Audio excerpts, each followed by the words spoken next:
नमस्कार मित्रों, स्वागत है आप सभी का आपके अपने इस पसंदीदा YouTube चैनल में। जी हाँ मित्रों, रेलवे ग्रुप डी एग्जाम को लेकर के सामान्य विज्ञान की हमारी जो सबसे अहम और महत्वपूर्ण 25 प्रश्नों की जो सीरीज चल रही थी, उसी को कंटिन्यू करते हुए टुडे की सीरीज हमारी 4 है। इससे पहले हमारी 3 सीरीज हो चुकी हैं। यदि आप लोगों के द्वारा नहीं देखी गई हैं तो वीडियो को डिस्क्रिप्शन बॉक्स में लिंक है। एक एक सीरीज एक एक प्रश्न आप सभी के लिए इंपॉर्टेंट है, तो वहाँ से आप जाकर सभी सीरीज देख सकते हैं। तो हमारा प्रश्न है, मैनोमीटर के द्वारा किसकी माप की जाती है या मैनोमीटर के द्वारा मापा जाता है। विभिन्न लैंग्वेज को चेंज करके प्रश्न बन सकता है, तो यहाँ से आपका राइट आंसर है मैनोमीटर के द्वारा गैसों के दाब को मापा जाता है। आंसर यहाँ से बी करेक्ट हो जाएगा। अगला प्रश्न आपके लिए, बादलों के वायुमंडल में तैरने का कारण है उनका कम। ऑप्शन दिए हुए हैं, बेहतर तरीके से रीड करेंगे, एक भी गलत जवाब नहीं देंगे। और जैसा कि मैंने आपको कहा है कि यदि आप लोगों के द्वारा 15 से 20 प्रश्न लगा लिए जाते हैं तो निश्चित रूप से आपका सिलेक्शन पक्का है मित्रों। तो जी हाँ, तो उनका कम होना, घनत्व कम होता है, जिसके कारण वायुमंडल में जो है बादल तैरने लगते हैं। ठीक है, आंसर यहाँ से डी हो जाएगा। अगला प्रश्न आपका, विद्युत बल्ब के अंदर कौन सी गैस होती है। एक एक प्रश्न इंपोर्टेंट है। तो विद्युत बल्ब के अंदर जो अक्रिय गैसें भरी जाती हैं, जिसमें आर्गन यहाँ ऑप्शन के अकॉर्डिंग राइट है। ठीक है, अगला प्रश्न आपका, एक बाइट कितने बिट्स के बराबर होता है। एक बाइट्स कितने बिट्स के बराबर होता है। तो यहाँ से जो राइट आंसर है, यानी कि एक बाइट की जो वैल्यू होती है बिट्स के इक्वल, यानी कि 8 बिट्स। ठीक है, आंसर ए यहाँ से करेक्ट हो जाएगा। अगला प्रश्न आपके लिए, निम्न में से कौन सा सर्च इंजन नहीं है। ऑप्शन दिए हुए हैं, एक एक प्रश्न इंपोर्टेंट है। तो यहाँ से जो राइट आंसर है, ऑरकुट जो है आपका सर्च इंजन नहीं है, बाकी गूगल, अल्टा विस्टा, साइंस डायरेक्ट, ये सभी क्या है, सर्च इंजन है। ठीक है, अगला प्रश्न आपका,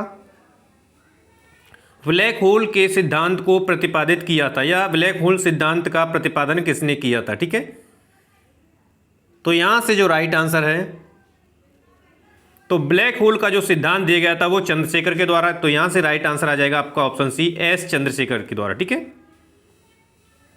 अगला प्रश्न आपका, चंद्रमा एक है। ठीक है, ऑप्शन दिए हुए हैं। तो चंद्रमा एक उपग्रह है, यानी आंसर यहां से सी करेक्ट हो जाएगा। अगला प्रश्न आपके लिए, एक पारसेक में कुल कितने प्रकाश वर्ष होते हैं। मोस्ट इंपोर्टेंट सेलेक्टेड प्रश्नों की श्रृंखला है, जो कि विभिन्न पुस्तकों से इसका कलेक्शन किया हुआ है, और कलेक्शन करने के पश्चात ही आपके लिए सबसे अहम और सेलेक्टेड सीरीज दी जाती है। तो यहां से जो राइट आंसर है वो 3.26 ईयर्स के बराबर होती है एक वार्षिक की। ठीक है, अगला प्रश्न है आपका, किसी झील की सतह का पानी बस जमने ही वाला है। झील के अधस्थल, अधस्थल मतलब उसकी पैनी में जल का क्या तापमान होगा। झील के अधोस्थल में। ठीक है, तो यहां से जो राइट आंसर है वो आपका ऑप्शन डी हो जाएगा, 4 डिग्री सेल्सियस। ठीक है, अगला प्रश्न आपके लिए, निम्न में से कौन सा रंग प्राथमिक रंग नहीं है। प्राथमिक और द्वितीयक, यहां से एक प्रश्न बनता ही बनता है, तो आपका राइट आंसर डी हो जाएगा। काला जो है प्राथमिक रंग नहीं है, बाकी नीला, हरा और लाल ये तीनों प्राथमिक रंग है। ठीक है,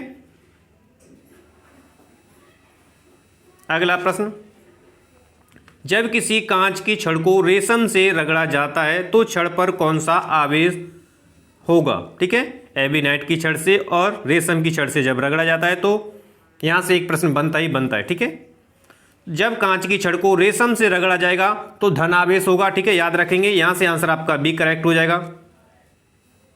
अगला प्रश्न आपका, डीजल इंजन में कितने स्पार्क प्लग होते हैं।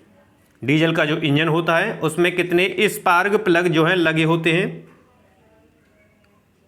तो वीडियो को बीच में पॉज करके सही आंसर भी आप लगाने की कोशिश करेंगे। ठीक है, क्योंकि जब तक आप स्वयं से नहीं लगाएंगे, यहां से जो राइट आंसर हो जाएगा ऑप्शन डी, क्योंकि स्पार्क प्लग का मतलब चिंगारी उत्पन्न करने वाले। ठीक है, जबकि डीजल इंजन में एक भी स्पार्क प्लग जो है नहीं लगा होता। ठीक है, अगला प्रश्न आपका, भूपर्पटी में सर्वाधिक पाया जाने वाला तत्व है, यानी भूपर्पटी पे सर्वाधिक पाया जाने वाला तत्व है या अत्यधिक मात्रा में है। ठीक है, इस तरह भी प्रश्न आपका कई बार बना है।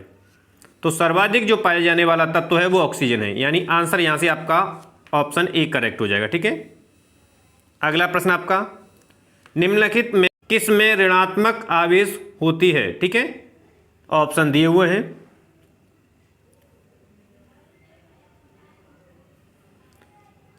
अल्फा, बीटा, गामा और माइनस किरण। ठीक है, तो यहां से जो राइट आंसर है वो बीटा किरण में क्या होता है, ऋणात्मक आवेश होता है। आंसर सी यहां से करेक्ट हो जाएगा। ठीक है, अगला प्रश्न, सबसे भारी प्राकृतिक तत्व है, सबसे भारी प्राकृतिक तत्व है, तो यहां से जो राइट आंसर होगा वो ऑप्शन ए यूरेनियम जो है आपका भारी जो है प्राकृतिक तत्व है सबसे। ठीक है, अगला प्रश्न, भारी जल का रासायनिक फॉर्मूला है या सूत्र है। तो यहां से एक एक प्रश्न इंपोर्टेंट है, तो वीडियो को बीच में पॉज करके राइट आंसर आप लगाएंगे। यहां से जो राइट आंसर है वो D2O यानी ऑप्शन बी करेक्ट हो जाएगा, भारी जल का जो सूत्र है। ठीक है, अगला प्रश्न आपका, फोटोग्राफी में स्थायीकरण के रूप में प्रयुक्त होने वाला रसायन है। जब फोटोग्राफी की जाती है तो जो पिक्चर्स होती हैं उनके स्थायीकरण के यानी वो खराब ना हो जल्दी, उसके लिए किस रसायन का प्रयोग किया जाता है।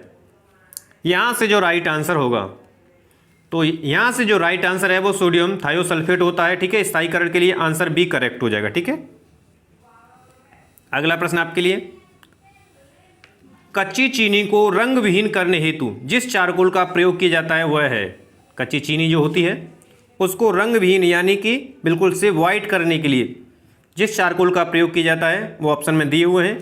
तो यहां से जो राइट आंसर होगा, तो यहां से जो राइट आंसर है वो ऑप्शन सी एनिमल चारकोल। ठीक है, अगला प्रश्न आपके लिए, निम्नलिखित में से किसे भविष्य की धातु कहा जाता है। एक एक प्रश्न इंपोर्टेंट है मित्रों, इसलिए वीडियो को और कंप्लीट प्रश्नों को रीड करें और देखें। ठीक है, भविष्य की धातु किसे कहा जाता है, तो यहां से जो राइट आंसर है वो ऑप्शन सी है, टाइटेनियम को भविष्य की धातु कहा जाता है। ठीक है, अगला प्रश्न आपके लिए, लिखने वाली पेंसिल में प्रयोग किया जाता है। यह सीधे प्रश्न बन जाता है, पेंसिल में प्रयोग किया जाता है। ठीक है, क्योंकि वर्तमान एग्जाम को दृष्टि रखते हुए सेलेक्टेड प्रश्नों की श्रृंखला है जो कि स्पेशल ग्रुप डी और अन्य एग्जाम्स के लिए भी उतना ही इंपॉर्टेंट है। तो यहाँ से जो राइट आंसर है वो ग्रेफाइट होगा। ठीक है, क्योंकि पेंसिल में जो लिखने में प्रयोग की जाती है वो ग्रेफाइट की नोक बनी होती है। ठीक है, आंसर यहाँ से ए करेक्ट हो जाएगा। अगला प्रश्न आपका, सामान्य गैस समीकरण है, गैस का जो समीकरण होता है वो पूछा है। तो यहाँ से जो राइट आंसर है PV बराबर nRT होता है, n यहाँ पर नियतांक होता है। ठीक है, अगला प्रश्न आपके लिए, खाने का सोडा है यानी कि बेकिंग सोडा है। कई बार प्रश्न बना है, यहाँ से अणुसूत्र को लेकर के एक निश्चित रूप से प्रश्न बनता ही बनता है, खाने के सोडा का है या बेकिंग सोडा सीधा लिख दे। तो यहाँ से जो राइट आंसर है NaSCO3 इसका सूत्र होता है या अणुसूत्र होता है बेकिंग सोडा का, यानी ऑप्शन बी करेक्ट हो जाएगा। ठीक है,